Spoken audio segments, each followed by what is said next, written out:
CAPFAC 2026 के exam में अब जस्ट आपके पास 1 वीक रह गया है। आपका एडमिट कार्ड ऑलरेडी अपलोड हो चुका है। कुछ इंपॉर्टेंट पॉइंट्स हैं जो आपको ध्यान में रखना है। हमने आपको अभी 2 डेज पहले ऐसे में इंपॉर्टेंट पॉइंट्स जो हैं वो ध्यान रखने के लिए उसको बताया था। इसमें आर्गुमेंट्स के बारे में बताते हैं। आर्गुमेंट जो है वो आपको 20 × 2 यानी 40 मार्क्स के हैं। अब बहुत सारे बच्चे होते हैं कि सर कितने मैक्सिमम मिल सकते हैं। देखो मैक्सिमम तो आपका जो है नॉर्मली आपको 14-15 भी मिल सकते हैं, लेकिन टाइम स्पेस दोनों कॉन्स्टेंट है। तो टारगेट ये रखो कि 11 to 12 हमको मिल जाए एवरी में।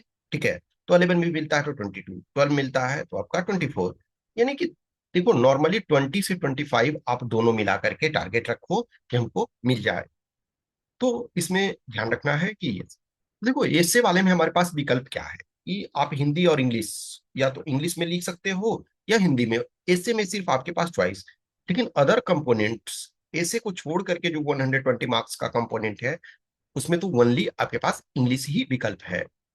तो हमको क्या करना है, हमारे लिए जो आर्गुमेंट राइटिंग है उसमें ध्यान रखने की जरूरत है। वैसे ये एक सैंपल है इस एक स्टूडेंट का जिनका सिलेक्शन हुआ, टॉप 50 में इनका रैंक था, 100+ इनका पेपर 2 में मार्क्स था। ठीक है, लेकिन देखो ये भी कंप्लीट नहीं है क्योंकि ये सैंपल के तौर पे है।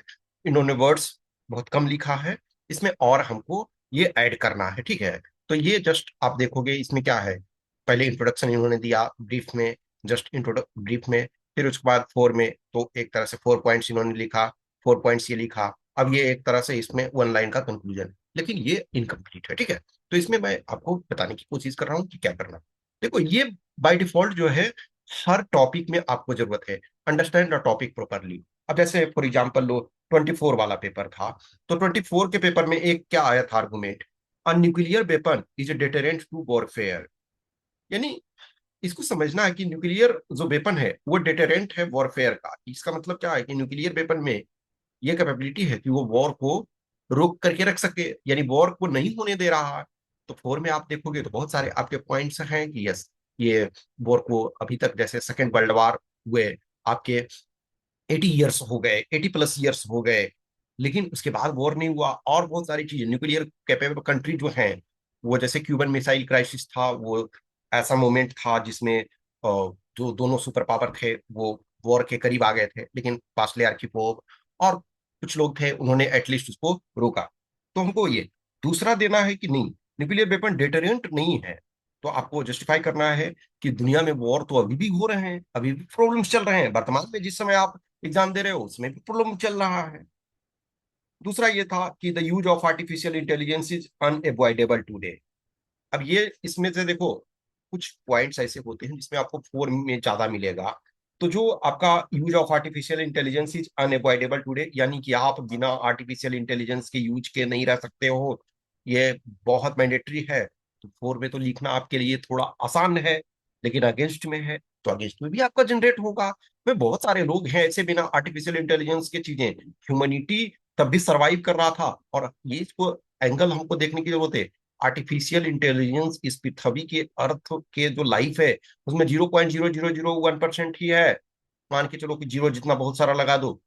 आर्टिफिशियल इंटेलिजेंस पिछले 80 ईयर्स 70 ईयर, और वो भी पीक यदि देखा जाए तो लास्ट 5 ईयर्स में चीजें पीक हो रही है। यस फ्यूचर इसका क्या होगा वो दूसरी चीज, लेकिन इसके बिना भी रहा जा सकता है।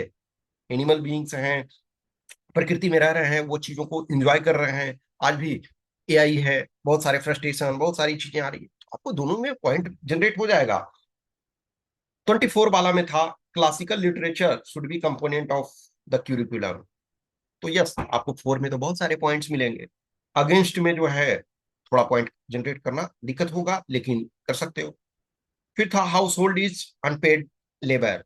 अभी देखो इस पर काफी विवाद भी है, चल रहा है अभी। ठीक है, 23 वाले में देखो तो ये था genetically modified crops are essential for food sufficiency and capital punishment is a deterrent to heinous crime. अब देखो डेटरेंट वाला आप 23 में भी देख रहे हो और आप 25 में भी देख रहे हो। तो आपको सबसे पहले है टॉपिक को प्रॉपर तरीका से समझना है कि इसके रिक्वायरमेंट्स क्या हो सकते हैं। दूसरा है कि try to generate 5 points both side, यानी 4 और अगेंस्ट। 4 में 5 पॉइंट्स और अगेंस्ट में 5 पॉइंट्स, ठीक है। तो 5 5 पॉइंट्स आपको जनरेट करना है, वो आइडियल कंडीशन है। अब इसको 3 कंपोनेंट्स में ब्रेक करना है, एवरी पॉइंट्स को 3 कंपोनेंट, यानी जो पॉइंट लिखे हो, जैसे देखो जो हमने फ्रंट पेज पे दिखाया, तो उसमें देखा जाए तो वो इनकम्प्लीट मैंने क्यों बताया था, क्योंकि उसमें से जो पॉइंट है और एग्जाम्पल है नहीं, आपको क्या करना है, हेडिंग देना है, यानी कि जो पॉइंट है वो सब हेडिंग एक तरह से, जैसे ये पॉइंट है, ठीक है ना, तो ये आपका जो है पॉइंट है, इम्प्रूव्स कंसंट्रेशन, तो ये क्या हुआ, ये आपका हेडिंग है। फिर उसके बाद उसको एक्सप्लेन करोगे और फिर आपका एग्जाम्पल दोगे, तो ठीक है, तो यानी कि जो दूसरा कंपोनेंट है ब्रीफ डिस्क्रिप्शन, तो वो उसमें मिसिंग है।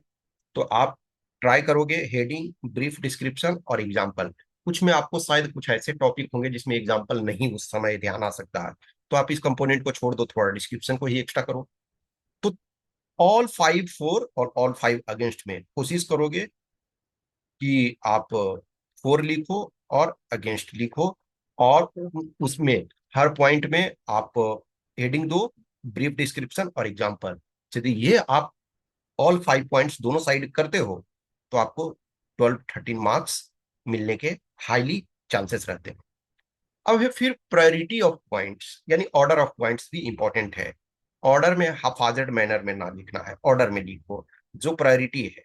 अब जैसे सपोज करो कि प्राइमरी एजुकेशन, या हम एजुकेशन कहते हैं, education in India is not giving proper output, या condition of education is not good, तो उसमें प्रायोरिटी डालोगे, तो पहले भाई क्यों अच्छा नहीं है, कैसे आपको साबित हो रहा है, तो आप डेटा से सब्सटेंशिएट करोगे, प्राइमरी से चलोगे, सेकेंडरी, फिर ये चलोगे, फिर आप जो है वो आपका टेक्निकल एजुकेशन, सबसे पहले टेक्निकल एजुकेशन से नहीं चलोगे। तो ऑर्डर ऑफ पॉइंट भी आपका इंपॉर्टेंट है, ठीक है। तो इस चीज का ध्यान रखना है कि सिस्टमेटिक ढंग से लिखना है, तो उसका ये फायदा होगा।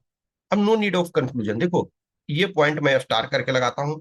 कुछ बच्चे ऐसे हैं, जैसे इसमें देखो इसमें ये इन्होंने हेंस ये करके लिखा है, excessive use of anything is bad, और या इसमें ये, तो देखो नॉर्मली आपको लगता है यदि कि कंक्लूजन देना है, तो ये एकदम ब्रीफ में दो, लेकिन मेरा मानना है कि जस्ट आप पॉइंट्स को जनरेट करने में लगाओ। आप इंट्रो तो ब्रीफ में दे सकते हो, कंक्लूजन ना दो तो अच्छा, क्योंकि नुकसान वो नहीं है, लेकिन मेरे अनुसार है कि बेटर है एनर्जी जो लगा अपना पॉइंट जनरेट करने में, 5 आपका 4 में और 5 अगेंस्ट में। देखो नॉर्मल क्या होता है, 3 to 5 वर्ड्स का हेडिंग होगा, 3 to 5 वर्ड्स का।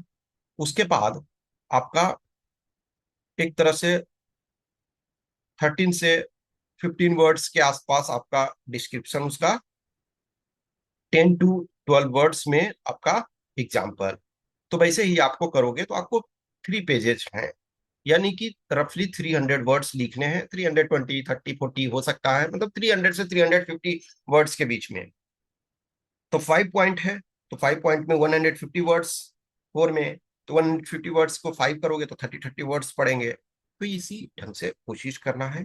कंक्लूजन आपकी मर्जी है, दे सकते हो, मेरा मानना है, मैंने जो स्टूडेंट्स को जो गाइड करता हूँ, मैं बोलता हूँ नहीं, इसका कारण, मैं लॉजिक मेरा ये है कि आपने 4 ऐसे लिखा, चारों में intro, main body, conclusion mandatory ऐसे में, तो 4 में हम सेम चीज कर रहे हैं, तो उसकी जरूरत आर्गुमेंट में नहीं है। और आर्गुमेंट का मोटिव कुछ और है, आर्गुमेंट का मोटिव है कि आप जो है एक तरह से एट द सेम टाइम आप दोनों डायरेक्शन में सोच सकते हो।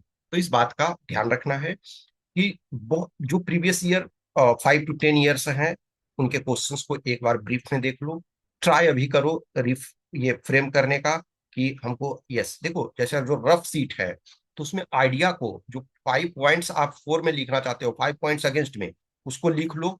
और रफ में जब यानी कि एक्चुअल एग्जाम में लिखने लगते हो, तो रफ वाले में 5 पॉइंट्स, ब्रीफ में ये उसका हेडिंग लिख लो, आप डिस्क्रिप्शन खुद से कर लोगे। फिर उसके बाद एग्जाम्पल, एग्जाम्पल में कीवर्ड 2 3 लिखो और उसकी को थोड़ा सा ये देना है। तो इसको अभी थोड़ा सा प्रैक्टिस कर लोगे तो इसमें काफी इंप्रूवमेंट हो जाएंगे। और टारगेट रखो कि 12 to 13 एवरी ये में, यानी कि 20 से हमारा 25 के बीच में, 26 27 जो भी हो जाए वो उसको करने की कोशिश करना है। एक सप्ताह बस है, मोटिवेशन को अप रखो, और टॉपिक्स को समझने की कोशिश करो कि हाँ ये इसमें क्या क्या हम लिख सकते हैं। तो अभी है, अभी आपके पास टाइम है, तो अभी try to generate the idea, जितना आप ये करोगे उतना फायदा होगा। कुछ क्वेश्चन क्यूरी डाउट है तो आप मैसेज कर सकते हो। Okay, thank you.